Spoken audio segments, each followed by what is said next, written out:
L'émotion du dégoût. Alors cette émotion-là, ça va chercher loin, parce que ça va nous toucher dans nos tripes, c'est dans le ventre. Il faut savoir que quand même le ventre, c'est le deuxième cerveau, hein.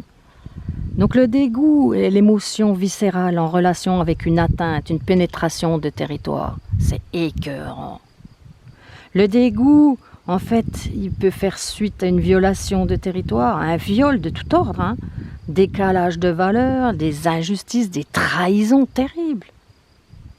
En fait, c'est important de rejeter ce qui n'est pas bon, parce que quand on dit non mais c'est à en vomir, eh bien là, c'est important de nettoyer, de rejeter ce qui n'est pas bon, de se purifier et de mettre à l'extérieur ce qui nous écœure, à en vomir. Et laissez-vous sentir, parce que si vous avez besoin de vomir, allez-y, expulsez, nettoyez tout ce qui n'est pas bon. Et ça, c'est pour soi-même. On peut vomir tout ce qu'on n'a pas digéré, mais on peut aussi accompagner un ami, un parent, un enfant. Et là, c'est important,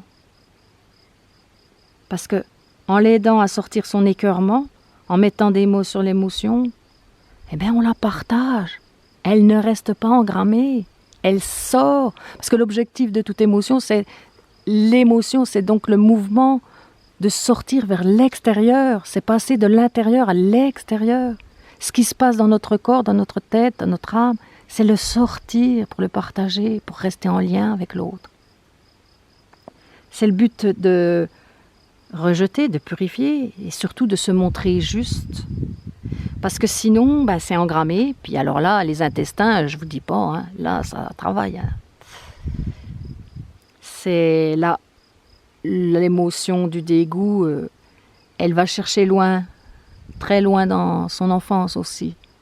Il y a des fois, parfois, des événements inconscients qu'on ne touche même pas tellement ils sont écœurants.